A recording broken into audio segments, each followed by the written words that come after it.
So we are here with Allie and Brian. Allie has nemaline myopathy. What do you know her? What's her mutation again? It's NEB. NEB. Yeah. So there's different mutations, and so she's a beautiful young girl. So can you tell us, Allie, what you like? What's your favorite thing to do? I like to play games. Play games? Mm-hmm. What games do you like to play?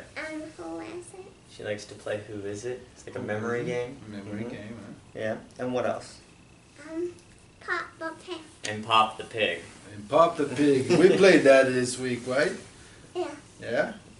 And, Yeah. It's fun. and what's your favorite therapy? Barn.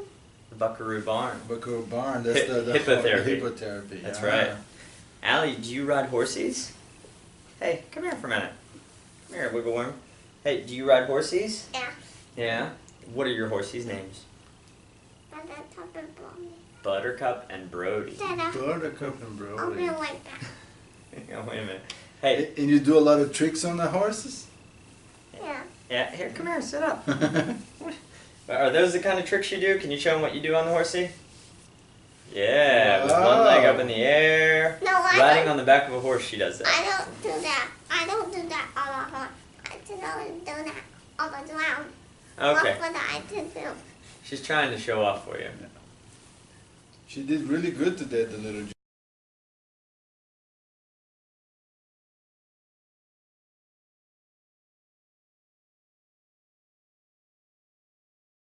The difficulties that you have? Me or her? Well, in general. No, she is a little slower with walking than the average kid. She has a little trot that she calls her run, but it is slower. It's slower. It does break my heart when I hear her, say to the kids, wait for me, wait for me. I see it, buddy. She doesn't jump. She tries. She kind of leaps. And you have 2 kids. 2, yes. Braden over there. He is a carrier for the NEB gene, but he is not affected. Okay. And you are a carrier? Yes, I'm a carrier, and my husband is as well. And she's got our double mutation. Okay. And just so you guys know, Here she goes again. Carol and I, we're not carriers for the extra one. Here she goes. Look at that. She's very brave, I gotta tell you that.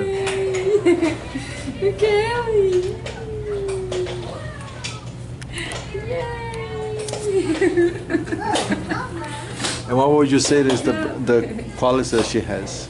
The what? The qualities. Her qualities? I mean, she's very, very brave. When you look at all of the limitations that she has and everything she has been through, she always wants to try. Excuse me. Braden, what do you want? It's in there, buddy. Look for it.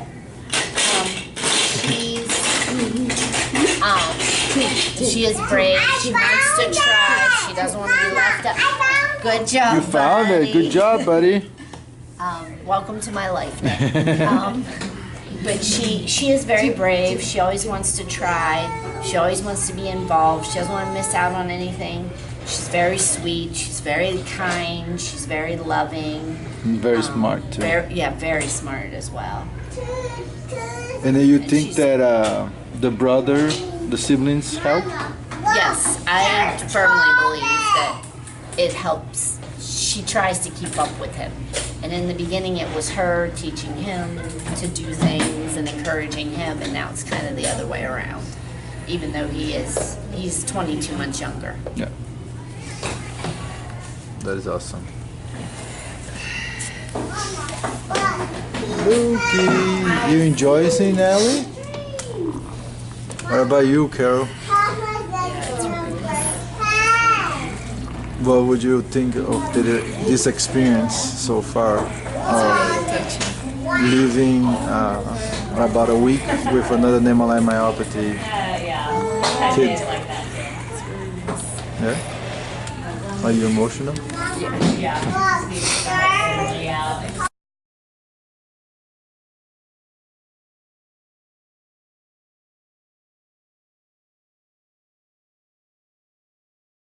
You know, the concern about our limitations, I mean, it lasts a while, right? But when we could start to see that all the things that she was capable of doing, I think one of the first things we realized is a lot of what the doctors were telling us, we can't take all that as gospel because they simply just don't know.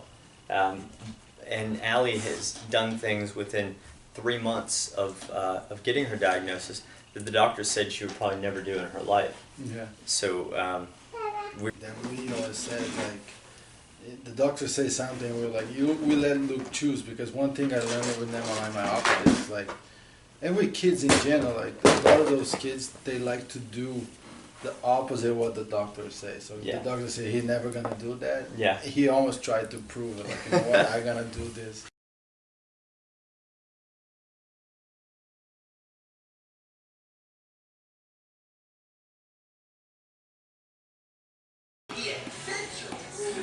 Thank you.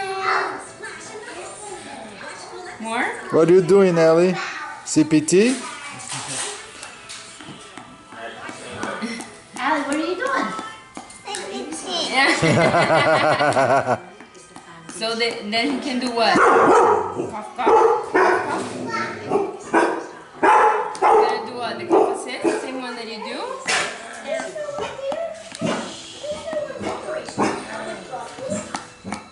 Good job. Thank you. Thank you.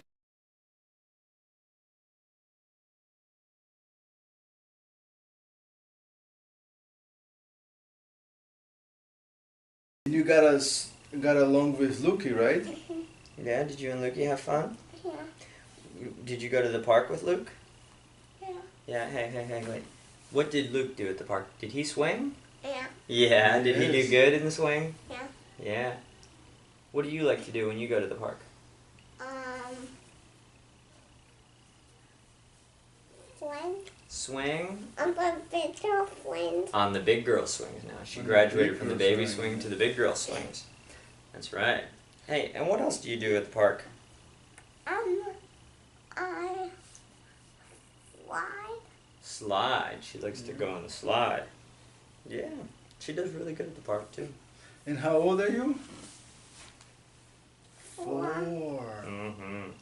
When's your birthday? February 1st. February 1st, huh? Mm-hmm.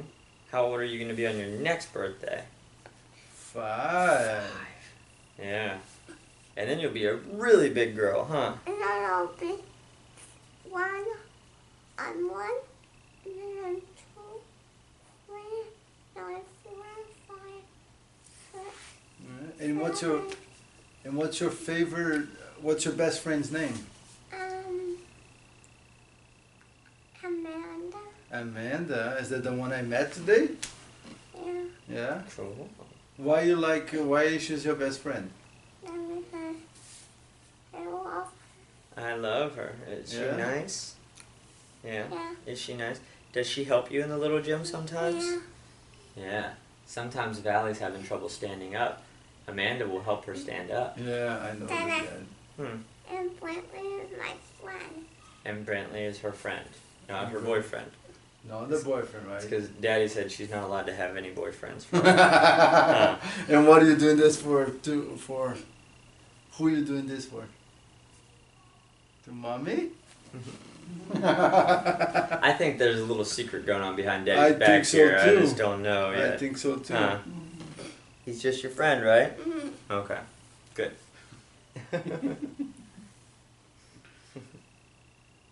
And you like going to the hospital?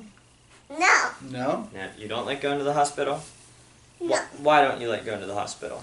That means that they give me shots. Because they give you shots. Okay. No, Yeah. you don't like it. No. Hey, sit down for a minute. Do you remember when we went to the hospital a long time ago, when we had to stay in the hospital a really long time when we were trying to get your mask to fit? Yeah. Yeah? You remember that? Was that fun? No. No.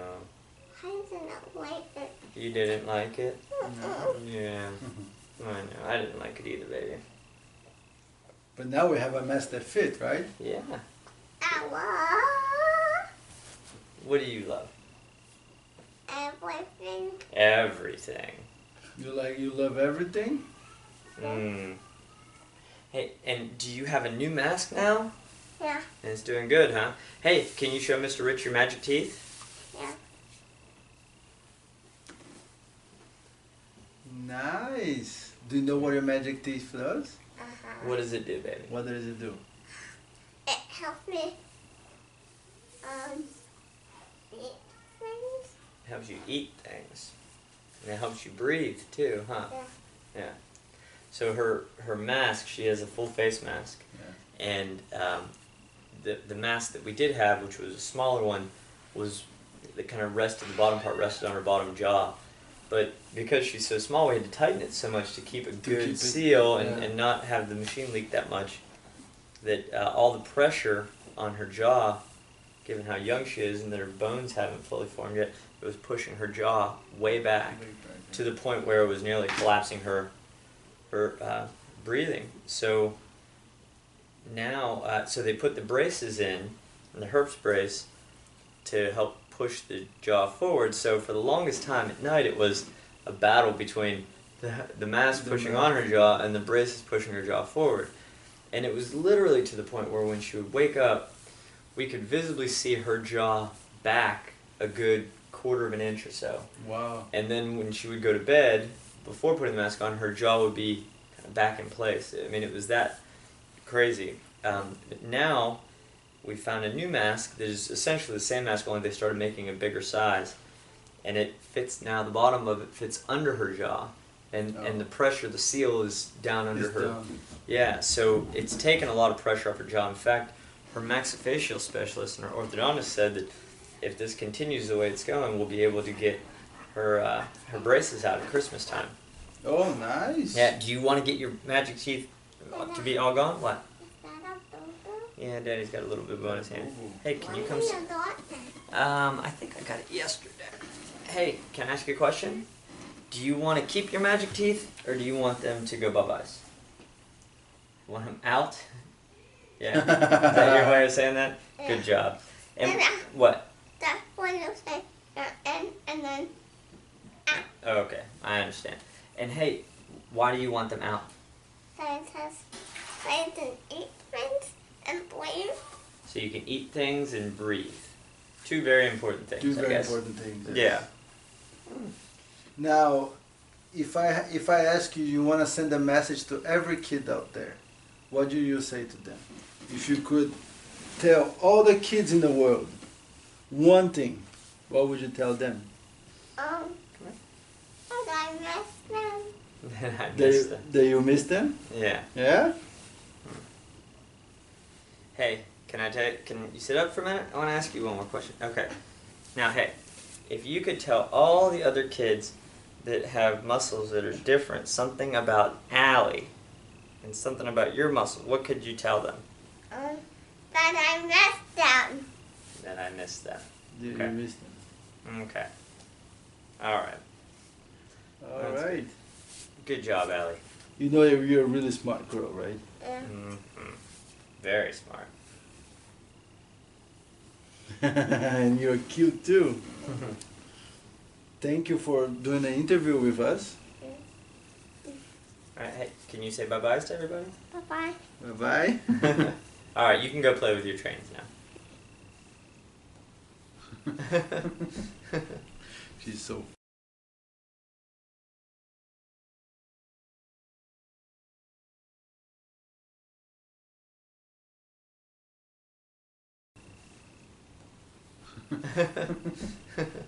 she's so funny, man. So Yeah. smart. Yeah, she is smart. She's her mother's child. Yeah. In that way. So now to kind of so everybody have a little bit. What is the struggles that you guys been through? I know it's your first son and you had your first kid, Yeah. and you had two. Yes. And different in me, you guys are carrier, and so how did that play with you guys? As far as being carriers. Yes, like how did you take that? Yeah. You know, like, Well. because it's such a rare condition. It you know, is. like, It's. I don't know. You know, I think that we both, Lori and I, understood that we had no idea that we were carriers, and that it's such a long shot, so to speak, Yeah. right? That two people that are both carriers get together and actually, conceive a child, and then even at that, Allie had a 1 in 4 chance of actually being afflicted. yeah. So. And Brendan doesn't have anything. Braden is not affected at all. He's a carrier or no? Do you know? He's a carrier. Okay. Yeah, but he's 2 years younger than Allie, and he's meeting all his milestones at the right time. He's not afflicted, and he's very healthy and happy. Yes. And you think that the siblings, they help each other?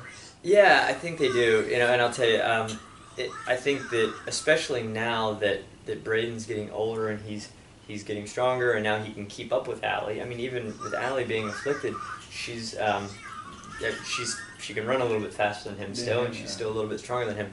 But he is pushing her in a number of ways. Oh. For example, he can jump up and down, and Allie can't really jump. But she sees Braden doing it, and then she wants to do it. And she tries. She does. She tries, and we have a little trampoline for her, and now she's actually, when we got it for her, which was just this past Christmas, she was trying to jump, but she couldn't really do anything more than kind of bounce up and down with her feet on the ground. Now she's jumping up in the air, you know, so she's doing great. It's pretty incredible how they, you know, like they overcome things, like just by watching and wanting to do what others are doing. Right, You know. absolutely. You know, the other thing I'll say too is when we went to New York for the nemaline myopathy family conference, it was so heartwarming for me to see kids that had nemaline myopathy that had siblings, particularly brothers that were doing so much to help out. You know, having siblings that aren't afflicted. Yeah. Saw one boy, he was maybe 12. He was carrying his 9-year-old sister on his back when her legs were getting tired. Yeah. You know, it's great to see. So I think that siblings that are growing up around it are they're like a little team, so to speak, right? I agree. I see. I only have Luke, but I see with just my dog itself. Mm-hmm. You know, like when the machine beep or something, he's trying to lick him just to make him feel better in a certain way. So I can imagine, like how a sibling would do, you know, in that case. Yeah, absolutely, it's amazing. And so you found out that she had a nemaline myopathy when she was what, 2? When she was 2, yeah, about 2.5. So we had, for a long period of time, we didn't know what was wrong with her, and the doctors mainly told us that she was just she had some muscle weakness, that she had hypotonia, and that she was just kind of a late bloomer, but that she was going to all of a sudden sprout up, and that we would see. She didn't start walking until well after she was 2, and these were obviously big physical milestones that she wasn't hitting on time. So we knew something was wrong, but not until she was about 2.5 did we actually get the diagnosis of nemaline myopathy. And how you got the diagnosis? We had genetic testing done, and the results, they took about 6 months to get in. Allie was actually in the hospital for about a month with pneumonia, and while she was there, we had the genetic testing conducted, and then it was about 6 months later we were back in the hospital with pneumonia again, and this time she was intubated when we got the diagnosis of NM. So for us, to be honest, it was a little bit of a relief, because at least you know what's going on. Yeah, exactly. We didn't know what the problem was, and now we had documentation that we could see what was actually causing these things that she was having, and even a little bit of a blueprint on how to provide therapy and things like that. And it's very important to know that even though are different mutations, but is the most important thing to those kids is to be ventilated properly, especially at night when you go to deep sleep. That's why she wear a mask at night when she's in deep sleep, because and usually that's when they go to the hospital because of respiratory issues like that, because the muscles need to help out on breathing. Absolutely, it's the breathing and also I think it's the fact that their muscle weakness doesn't afford them the ability to cough properly. Yeah. So for you and I, when we wake up in the morning and we just do the simple first act of thing- clearing our throat, Yeah. we forget that they can't do that. Yeah. So things like that can build up and sadly can turn into pneumonia. Yeah. So I think That's why she had the cough assist. Exactly. So both of us have cough assists that we do with our Yeah. children, and that is a huge help. Exactly. When Allie is sick with a cold or anything, we're doing cough assist probably every 2 hours, and you can see a difference almost immediately when she does it. When she does it, because it clears everything out. Yeah. I went to the hospital with when Luke didn't have a trach yet with pneumonia as well. So Yeah. for the same reason, he wasn't ventilating properly, and he was too young to have a cough assist at that time. So Yeah. now, did you ever have like any 911 call or anything like that? Yeah, we did. We've had a couple of 911 calls. She's had a couple of rides in an ambulance. I think the first time that we were at the doctor's office at the pediatrician, because she was having trouble breathing, and even on oxygen, just with having a mask on her face, I think at 4 liters or more, we could only get her oxygen up to about 81 or 82. So we ended up in the children's hospital for that, and then the other time we were here, and it was the same thing, that we couldn't get her oxygen up. So yeah, two different ambulance rides, but both equally as terrifying. Exactly. I have 911 calls too. So Yeah, yeah. and he's 14 months, so we know exactly. And it was good to, to talk to that with another parent, just Yeah. just kind of letting it out, or. Yeah. Well, I think that with NM being such a rare disorder that, and I mean it's great to have good doctors. I think we all know what it means to have a good pulmonologist and a good neurologist and a good pediatrician, all those things. But being able to spend time with parents that have children with NM, you learn so much from each other, because a lot of what we're doing is just reacting to what we think our children need, and we're kind of trial and error. And it's funny because it's such a rare thing that a lot of the doctors and people in general, they don't know what it is. Yeah. And like when we talk, we're speaking the same language for the Right. it's. Yeah. But one thing that you told me, that one of the doctors keeps saying like she's just a lazy kid. Yeah.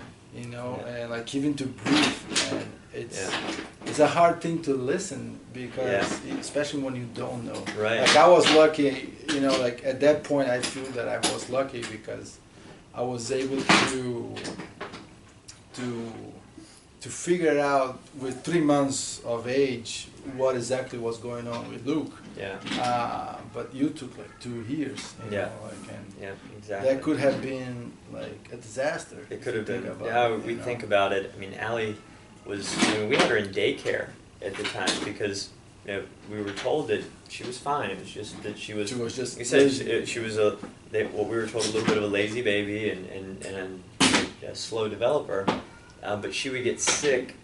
Most I think it was from being in daycare, and we would just tell her, just like any normal kid, put the humidifier on in her bedroom, and that'll be it. Give her some Motrin or something like that. And yeah, I mean, it's terrifying to think about now. That she was probably sleeping with her oxygen level somewhere in the 70s to 80s all night.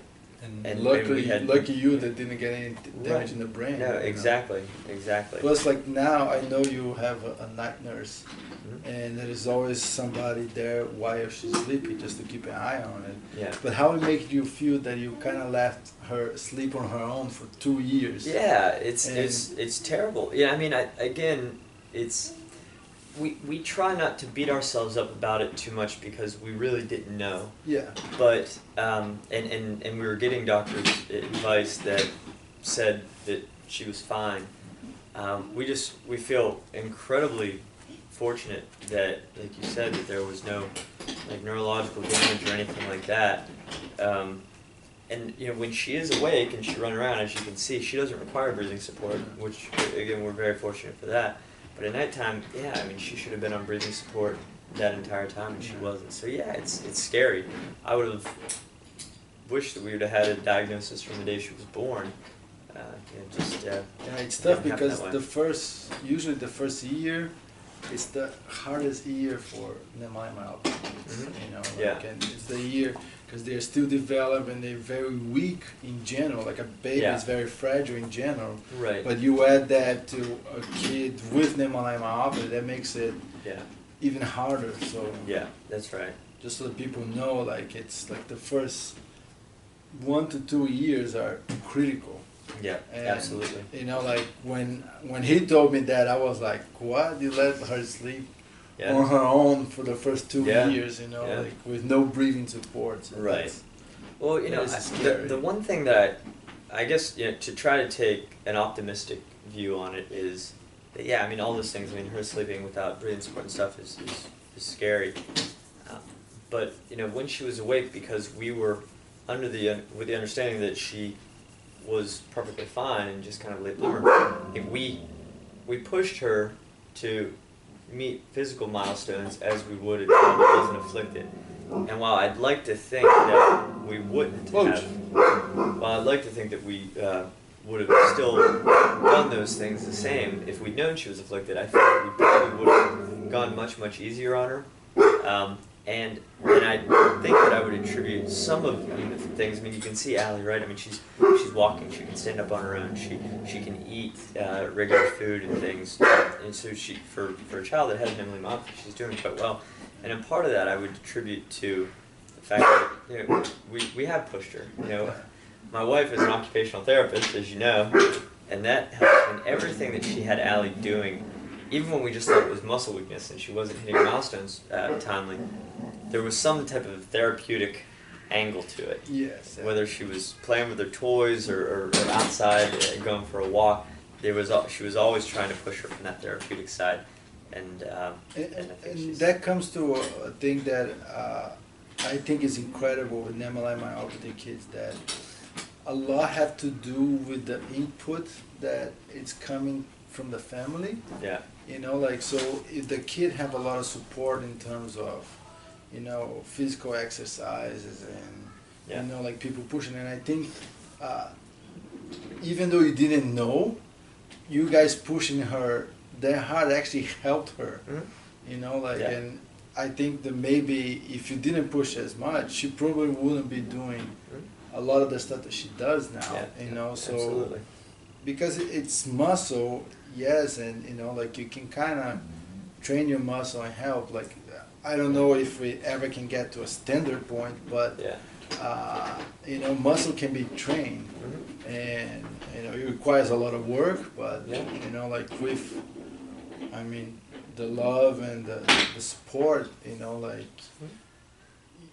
great Oh, yeah. things can be achieved. No question. You know, like, she gets a tremendous amount of encouragement, and she does a lot of therapy. You know, you saw today that she Yeah. was at the little gym, which is not technically therapy, but she's out there in a controlled environment playing with little kids that they have adults that have a set program designed to help them meet physical milestones.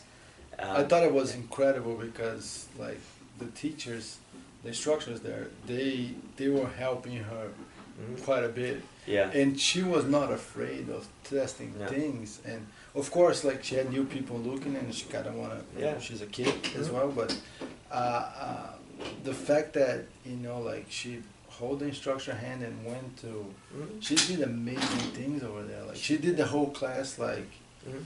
you know, like it Right, was and she's not a doing big it deal. with kids that don't have any affliction whatsoever, right? Just And normal the everyday support kids. of the kids there, I was impressed, like especially from her best friend Amanda, Yeah. not the boyfriend. All right. But yeah, But, definitely. You know, like Amanda was next to her Yeah. the whole time. Mm-hmm. Yeah, You know, and, like and it's what we love about it. And again, you know, maybe going back to the fact that we didn't know her diagnosis, she's been going to the little gym since she was 6 months old. And the instructors there have known that she was slow to meet milestones, and they've known what where she's at in her development, and what her next steps are, which may be a couple steps behind the other kids in the class, but they know what her limitations are at the time, and they know how to help her and support her properly. Yeah. So to kind of wrap up, I don't know if you, but what would you like to say for coming as a parent and coming as a, you know, like your first child, and as a nemaline myopathy, a parent, like what would you like to say to people out there? Yeah. Well, I think I think maybe to say to parents, other parents that have nemaline myopathy, I mean, I'm sure you probably already know, but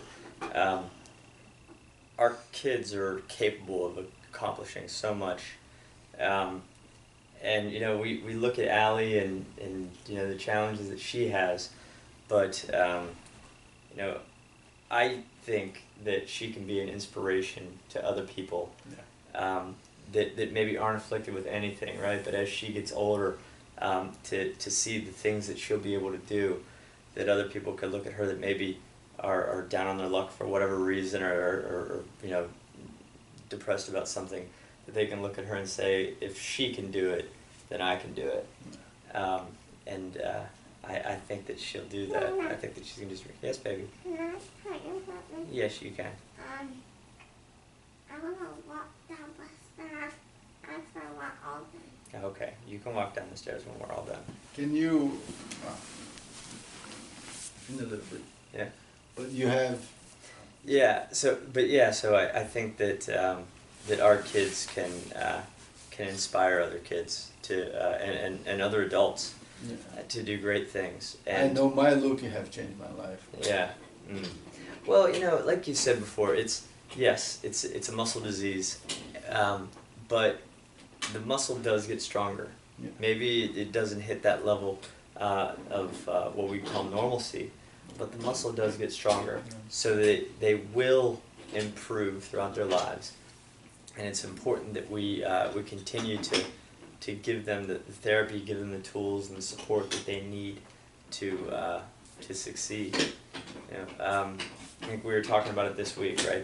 The message that you get from a lot of physical therapists or occupational therapists are that when it comes to extreme, especially muscle disorders, that in children, that the parents getting burnt out on doing the things for their kids is probably the biggest risk to the child's development, right? The therapists get to be with them maybe an hour, a couple hours a week, but as parents, we're with them all the time, and we can't get discouraged, and we've got to be tough. And we've got to be strong for them, and be persistent with them in the things that we do. Yeah, I told Luki the other day, like, listen, you're pretty smart. I have no problem you being the brain and I'm being the muscle. Yeah. So whatever you need from me, I will do. Because my wife asked me, like, he's getting heavy, so what is your expectation of, like, listen, the heavier they get, the stronger I have to become. Yeah. Because if he needs me to carry him, I will carry him no matter what, you know, like, so if he gets to 100, 150 pounds, I need to be bench pressing like 450. So That's right. It's like that's my motto, you know. Like, I know it's hard, and I mean, just in the beginning, you being with nemaline myopathy for 4 years, but you know, like, that's my goal at least. Is, you know, like, when I said it changed my life, it literally changed my life, because I was an endurance athlete, so strength was never my focus, and now my focus is strength, because that's what he needs from me. You know, so yeah, that's a great way to look at it. Yeah, so that is my goal, you know, and that's what I told my wife. So, like, the heavier he gets, the stronger I have to be. And I can be his muscle, and he can be the brain. That's it. That's right. Well, she's already smarter than me, so And I gotta work on the muscles, I guess. But we'll get there. We'll get there, yeah. Yeah. Little by little. Yeah. All right, thank you very much, Brian. Thank you. Ellie, can you give us a hug? Yeah? Thank you, sweetie. Can you give Mr. Rich a hug too? Are you gonna come tackle me? Okay, now hey. Can you go give Mr. Rich a hug? Go give him a hug. You give such good hugs. Mwah. See, for those kids that are gonna be paddleboarding 200 miles from Key West to West Palm Beach. So stay tuned, That's guys. great. Yeah, good luck with that. Thank you. Yeah, I'm gonna need it. Watch out for sharks. Yeah, I will try to. I saw two the other day, so Oh boy. yeah. Yeah, But they were smaller, so. that's all right. Just hit them with your paddle. With the paddle, yeah. There you go. All right. Thank you very much. Thank you, Brian. All right, thank you. All right.